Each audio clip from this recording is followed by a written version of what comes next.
Bonjour à vous, chers amis, et soyez les bienvenus à notre rendez-vous hebdomadaire de revue de l'actualité. Les 7 jours qui viennent de s'écouler ont été cadencés par deux actualités majeures. Il y en a une qui me place, évidemment, moi-même, au cœur de l'actualité, dont je vais principalement m'en tenir à cela, en revenant sur quelques points qui semblent retenir l'attention des uns et des autres. Mais il y avait évidemment cette autre actualité nécrologique. Nous avons perdu un grand homme. Il s'en est allé, le cardinal Christian Toumi. Paix à son âme. J'ai fait une réaction à ce sujet que vous avez certainement lu. Parce que je considère que pour un prélat, et Dieu sait qu'il en a été un, s'en aller pendant le week-end de Pâques est une grâce. Il n'y a pas de bon moment pour s'en aller, mais on peut penser qu'à son âge, pour ce qu'il a été au sein de l'Église catholique, à laquelle il a consacré l'essentiel de sa vie, c'est une grâce. On peut penser par abus que Dieu l'a, ou plutôt par prétention discursive, on peut penser que Dieu l'a appelé au bon moment. Paix à son âme. Je fais partie de ceux-là sur qui il a imprimé, lui, le cardinal Toumi, des traces indélébiles. J'ai rencontré le cardinal Christian Toumi pour la première fois en 2004. En 2004, à l'époque, je travaillais, c'est l'année de mon entrée en politique, on peut le dire comme ça. Je travaillais avec Chief Mila Assoute, qui avait publié un ouvrage qui a été préfacé par le cardinal Christian Toumi. Et c'est à cette occasion que, accompagnant Chief Mila Assoute, je l'avais rencontré à Douala, là où il officiait encore à l'époque, et que j'ai pu avoir mes premiers échanges à bâton rompu avec lui. Et je saisissais déjà, j'avais 24 ans à l'époque, en ce moment-là, la charge spirituelle que dégageait cet homme et qui, je crois, a irradié la communauté camerounaise dans son entièreté, y compris ceux qui ne le portaient pas en grande estime. Je l'ai rencontré plus tard encore, quelques années après, dans le cadre du réarmement moral, des activités de réarmement moral, lors d'un séminaire consacré à cet effet organisé par, entre autres, Papa Okomengue, c'était au centre Jean 23. Il nous avait fait un exposé sur la discipline. Sur la discipline. Il avait commencé son propos à l'époque en attirant notre attention sur une évidence. Dans les devises des établissements scolaires, il nous disait, prenez les établissements scolaires dans leur grande majorité, vous verrez que c'est toujours travail, discipline, succès, ceci ou cela. Et c'est par cet entame-là qu'il essayait de nous démontrer quelle était la place de la discipline dans l'accomplissement d'une vie, dans l'accomplissement d'un homme. Et il nous disait que la discipline était au sommet de tout et que sans discipline, on ne pouvait parvenir à rien du tout. C'est un exposé dont je me souviendrai toujours, qui avait tenu sur environ 2 heures. Et je dois avouer qu'au sortir de cet exposé, j'ai été plus discipliné qu'avant. Et c'est parfois comme ça qu'une rencontre ou 2 rencontres peuvent marquer une vie. Et Cardinal Toumi était justement de ces personnes-là, de ces personnages-là, que vous n'avez pas besoin de rencontrer plus d'une fois. Chacun des échanges avec lui, chaque moment passé avec lui, était un moment d'enrichissement. Et dans mon cas, j'ai eu la grâce d'être à ses côtés lors du grand dialogue national qui s'est tenu au Cameroun en septembre-octobre 2019, consacré à tout cas au prétexte de la crise anglophone, et il était un grand acteur de la cause anglophone. Pas qu'il défendait particulièrement les anglophones, mais il faisait partie de ces personnalités camerounaises qui se sont insurgées de façon constante contre les injustices et les négligences qu'il y avait sur cette question ou autour de cette question. Et il était le président de la commission en charge des personnes déplacées. Là-dedans, il y avait entre autres le ministre Atangandji, de hautes personnalités, de haute notabilité de la partie septentrionale, de la partie anglophone. Le ministre Ngolé en faisait également partie, le ministre des Affaires sociales, Sa Majesté Atanganamanda, et d'autres encore. Et nous avons passé un grand moment sous sa modération, sous sa direction, sous sa présidence. J'étais modestement à ses côtés le vice-président de cette commission. Et pour moi, c'était un privilège. Et j'en ai également beaucoup appris. Je pense que si tous ceux qui ont été touchés directement ou indirectement par le cardinal Christian Toumi conservent jalousement le cachet qu'il a imprimé en eux, on peut penser qu'il a laissé une armée spirituellement forte.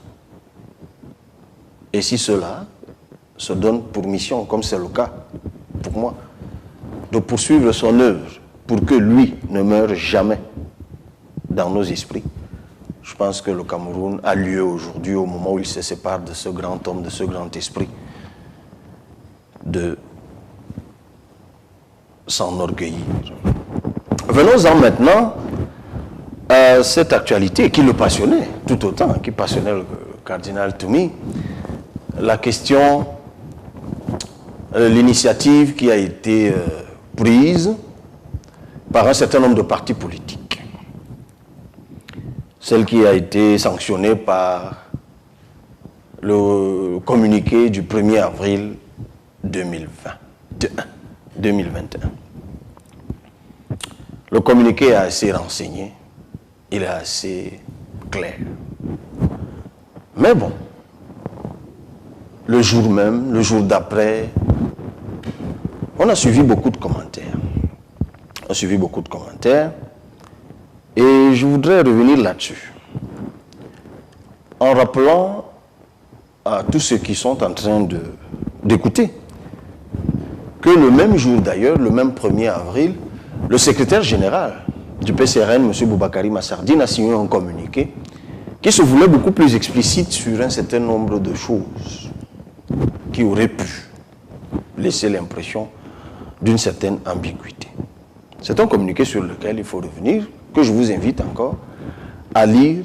Vous trouverez très officiellement la position du PCRN. Donc, pour l'essentiel, c'est ce qui a été dit dans le communiqué qui va être fait.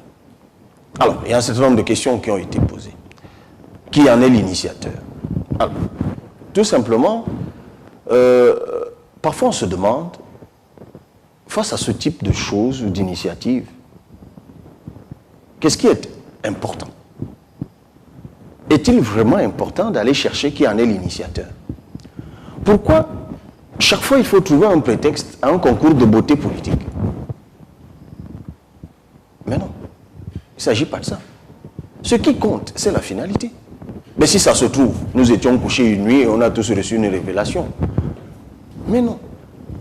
On n'a pas besoin qu'il y ait un initiateur de quoi que ce soit. Le code électoral au Cameroun, celui de 2012 qui est en vigueur, comporte encore un certain nombre d'insuffisances. Le dire, ce n'est pas faire montre d'une quelconque intelligence. Pour avoir participé aux élections, on sait qu'il y a des choses à améliorer. C'est d'autant plus évident que la France, un pays qu'on prend parfois un exemple, a un code électoral, notamment pour l'élection présidentielle, qui date de 1962. Il a été révisé encore tout récemment, en mars 2021, en début mars 2021, sur certaines dispositions relatives à l'élection présidentielle. Alors, la question de l'opportunité. Regardant les médias, j'ai vu beaucoup d'experts, beaucoup d'intelligence, hein, il faut saluer au passage, qui posent la question de l'opportunité. Alors, pourquoi maintenant? Pourquoi pas à la veille des élections. Ah ben, j'ai même suivi un très grand expert qui disait, ben voilà, la prochaine élection sénatoriale, c'est 2023, la présidentielle, les législatives, les municipales, c'est 2025. Il y a d'autres priorités. Ben écoutez, depuis quand l'un empêche l'autre? Qu'est-ce qui peut être plus prioritaire dans un pays qu'un travail de prévention contre la guerre, contre l'émeute, contre les déchirements? Je ne vous apprends rien. L'un des premiers facteurs de conflit en Afrique, c'est les élections. Tous les terrains de guerre en Afrique, la plupart du temps, ce sont les élections ou la contestation du management de ceux dont l'élection est contestée. Donc, ça revient au même. Le Cameroun a été traversé par une crise après l'élection présidentielle de 2018. C'est à cause des élections. Tous les rapports de l'ECAM depuis 2013 sont sanctionnés par des propositions, parce qu'il y a eu des élections en 2013, il y en a eu en 2018, il y en a eu en 2020. Je vous invite à vous procurer ces rapports et à les lire. Tous ces rapports d'Elections Cameroun sont sanctionnés par des propositions, toutes se rapportant à un certain nombre de dispositions qu'il faut réviser, à un certain nombre de vides juridiques qu'il faut combler, à un certain nombre d'ambiguïtés qu'il faut gommer. Mais c'est évident. Et puis de toute façon, le code électoral de 2012 est le fruit d'un travail acharné d'acteurs politiques ou des acteurs politiques depuis 1992. De 92 à 2012, il y a eu tellement de choses. D'ailleurs, c'est le lieu pour moi de remercier les acteurs encore vivants qui se sont attelés à cette tâche et ceux qui ne sont plus de ce monde, à qui nous devons ces améliorations. Avant l'Elections Cameroun, il y a eu ONEL. ONEL 1, ONEL 2, ONEL 3. D'ailleurs, je crois qu'avec l'ECAM, on en est à l'ECAM 3. Parce que de 2006 à 2012, il y a eu des révisions. Alors, justement, c'est le moment maintenant. Il ne faut pas attendre, comme quelqu'un le rappelait sur un plateau, honorable Koupita Adamou, qui disait, ben, faut-il donc pour une fois attendre le jour du marché pour nourrir la poule? Ben, c'est bien maintenant qu'il faut s'y prendre. Donc c'est absolument opportun. Il y a d'ailleurs des questions d'opportunité qui ne prennent aucune ride. Hein. Il y a des choses qui sont toujours opportunes. Et améliorer un système électoral dans un pays sera toujours opportun. Ben, il faut bien qu'on le comprenne. Alors, j'ai suivi des commentaires sur la prise en compte de tout ce qui a été fait jusqu'ici. Ben là, ça nous ramène encore au concours de beauté politique. Et bien moi, je tiens à le dire tout de suite. Comme nous l'avons dit dans notre communiqué, l'initiative a été prise par un certain nombre sous la houlette d'un certain nombre de partis politiques qui sont présents dans les institutions électives. Et moi, je tiens à vous le dire. J'étais, moi, particulièrement opposé à ce que ce soit un marché. Parce que s'il faut attendre de rassembler tout le monde, les Camerounais sont tellement intelligents, tellement ingénieux, que seulement s'accorder sur le lieu de réunion, s'accorder sur la date de réunion, s'accorder sur le nom de baptême de la plateforme, nous aurait pris 1 an. Alors, moi je suis de ceux qui ont dit, les Camerounais travaillent de façon régulière et constante sur cette question depuis fort longtemps. Et moi qui suis dans le champ politique depuis plus de 15 ans maintenant, il ne m'a toujours pas été donné d'avoir en possession soit un code électoral dûment rédigé, soit alors une proposition de loi dûment rédigée. Oui, il y a des travaux qui ont été faits sur les aspects à améliorer, sur les aspects à corriger, mais la plupart des acteurs, je ne dis pas tous, hein, il y a des documents qui existent absolument, mais je dis moi, je ne les ai pas encore eus en ma possession. En revanche, j'ai reçu beaucoup de documents, beaucoup de rapports, beaucoup de publications sur les insuffisances du code électoral. Et beaucoup de ces acteurs agissaient comme s'ils étaient gouvernés en toile de fond par l'idée qu'il appartenait uniquement au gouvernement d'introduire un projet de loi. Je peux les comprendre, c'est une approche réaliste. Sachant quel est le cadrage des équilibres à l'Assemblée nationale, effectivement, on peut penser que pour qu'un texte prospère, il vaut mieux qu'il ait émané de l'exécutif. Je le concède volontiers. Mais en théorie, il demeure que l'initiative des lois est bien partagée et par le gouvernement, tout au moins par l'exécutif, et par les parlementaires. rien, mais alors rien ne nous interdit de faire une proposition de loi. Oui, il m'a été répondu que ces chances de prospérité sont minces. D'accord. Mais faisons déjà. Et ayons tous en possession ou en partage un document unique. Parce que voyez-vous, comme je le disais tantôt, la question électorale, elle est universelle. Tout le monde souhaite, y compris d'ailleurs la société civile, que nous ayons un code électoral consensuel. Tout le monde le veut. Ça n'a même rien à voir. C'est même une question essentiellement technique. Ça n'a rien à voir avec le combat politique. Ça n'a rien à voir avec les antagonismes politiques. Ça n'a rien à voir avec les rivalités et les calculs politiques. C'est comme la FIFA et les règles du jeu de football. Les membres de la FIFA sont des pays, des fédérations de pays qui sont toujours en compétition. La Coupe du Monde, organisée par la FIFA, est une compétition qui met en concurrence les membres de la FIFA. Donc ceux-là même qui sont membres de la FIFA tombent d'accord pour organiser une compétition qui les met en concurrence. Donc ce qui les met ensemble, c'est l'établissement des règles du jeu. C'est l'établissement des règles de jeu. Mais une fois que les règles de jeu sont établies et acceptées par tous, chacun les utilise pour gagner la compétition. C'est exactement cela. Nous tous, nous voulons un pays stable. Nous tous, nous voulons un pays en paix. Alors, pour éviter d'avoir un pays complètement déchiqueté après une élection, tombons d'accord sur les règles du jeu politique, les règles du jeu électoral. Une fois que ces règles sont écrites, équitables, acceptées par tous, c'est là qu'on parle de consensus. Le consensus ne veut pas dire unanimité. On ne pourra jamais tous, autant aussi intelligents que nous sommes, on ne pourra jamais tomber d'accord sur tous les i, les virgules, les points virgules et les 2 points d'un texte de loi. Ça, c'est clair.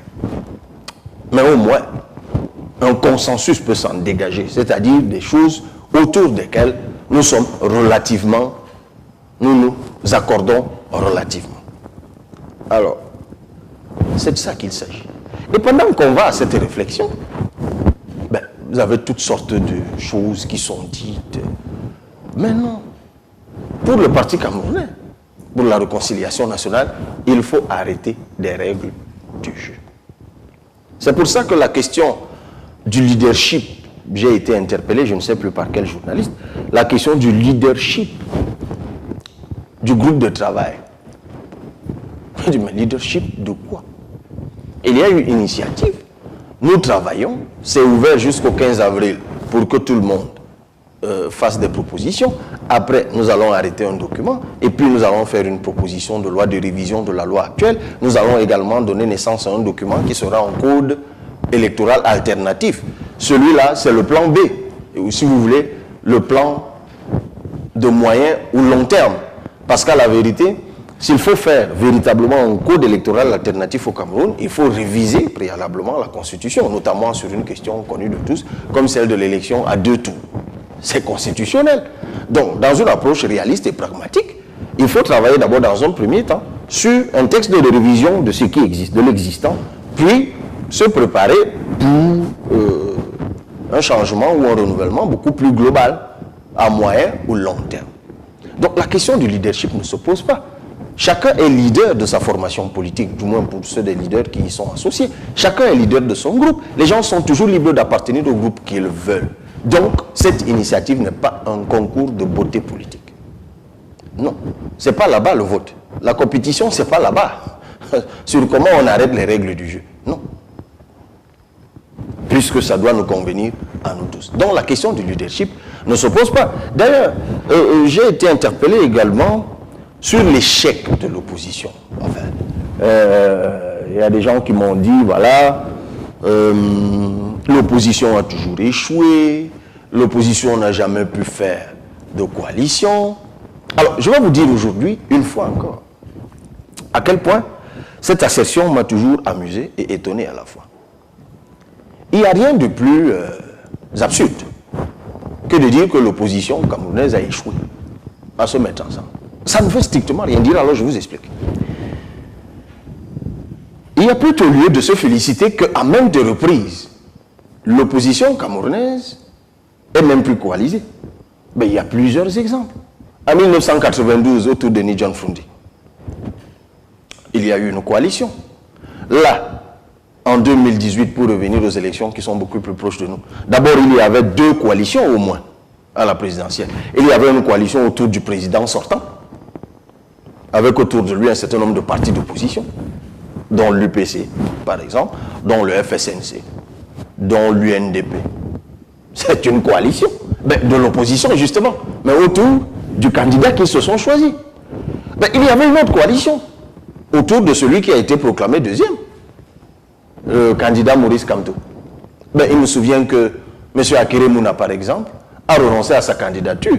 Paul-Éric Kingé, paix à son âme, était agrégé à lui. L'ancien maire de Yabassi, Maboula, je crois, qui est président de parti politique, lui-même s'est associé à Maurice Kamto. Et je n'ai pas tout cité, parce que je crois d'ailleurs que M. Akere Mouna, en venant, est venu avec un certain nombre de leaders. Donc autour de lui, il y a eu une coalition. Donc on ne peut pas dire qu'il n'y a jamais eu de coalition. Mais quelle est la coalition que les gens souhaitent? La coalition de l'opposition. Ah, parlons-en. Alors, moi j'ai toujours dit, et je le maintiens, que l'opposition, ce n'est pas un parti politique. Non. L'opposition, c'est un mot français qui désigne l'ensemble des partis politiques qui n'exercent pas le pouvoir ou qui n'appartiennent pas à la majorité qui exerce le pouvoir. Mais ce n'est pas un bloc homogène. Et rien, mais alors, rien n'oblige les partis d'opposition à se mettre tous ensemble. D'ailleurs, ce serait catastrophique. Parce que ce serait même, non seulement mortifère pour la démocratie, mais ce serait surtout dangereusement confusionnel pour le travail idéologique. Là encore, je vais revenir à la France. Parce qu'il y a des idées dessus qui circulent au Cameroun, mais qui sont absolument ubuesques. Marine Le Pen est de l'extrême droite. Enfin, voici la droite. Jean-Luc Mélenchon est, dit-on, de l'extrême gauche. J'espère pour ceux d'entre vous qui suivent l'actualité française que ce n'est pas de sitôt que vous perdez de vos mémoires les volets de bois vert qui ont souvent ponctué les échanges directs ou indirects entre Jean-Luc Mélenchon et Marine Le Pen. A-t-on fait le reproche à l'opposition française de ne pas faire bloc? Mais non. Parce que pour se mettre ensemble, il faut une affinité. Et l'affinité primordiale, c'est l'affinité idéologique. Ok, nous sommes tous de la gauche, on peut réfléchir à faire un programme commun. D'accord. Dans ce cas, ça ne se fait pas la veille des élections. On est tous de la droite, on essaie de faire un programme commun. Et ça s'est souvent vu en France. Tout ce qui se construit autour de Jean-Luc Mélenchon, des Verts maintenant, et tout ce que vous voulez, ils sont d'un bord idéologique. Voilà ce qu'il faut encourager dans l'environnement politique camerounais.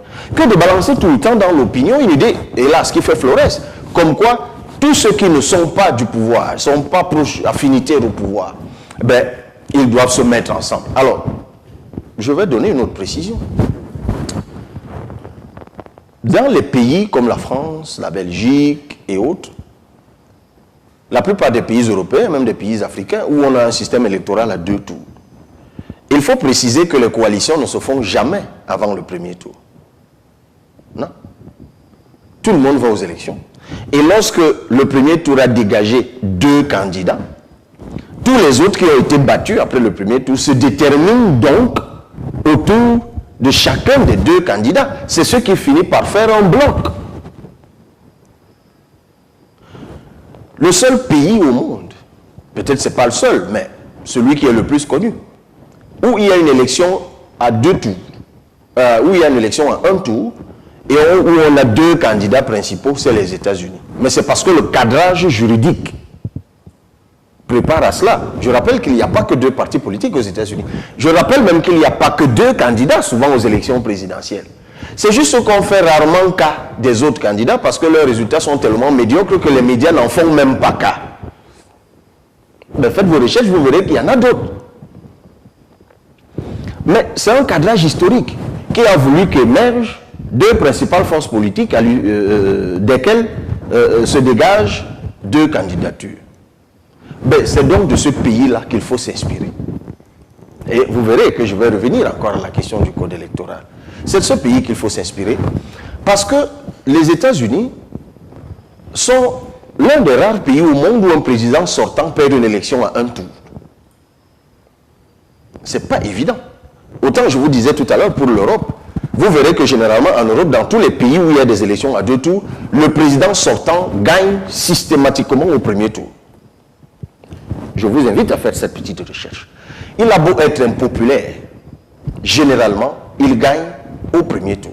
Ça veut dire que si dans ces pays-là, il y avait une élection à un tour, il gagnerait toujours au premier tour. Mais les États-Unis, c'est atypique et c'est là-bas qu'il faut aller chercher les enseignements qui peuvent inspirer le Cameroun. C'est que là-bas, il y a une élection à un seul tour.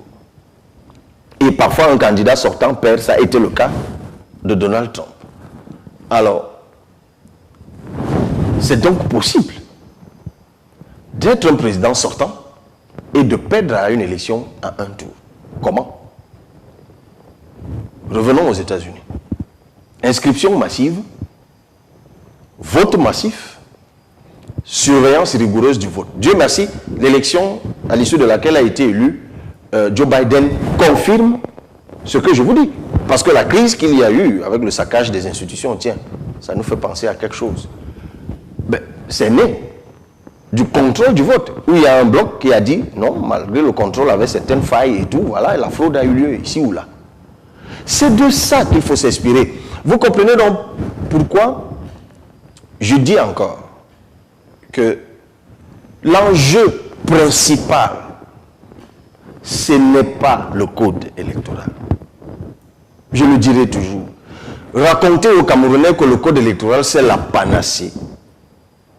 C'est la solution à tout. C'est un grossier mensonge.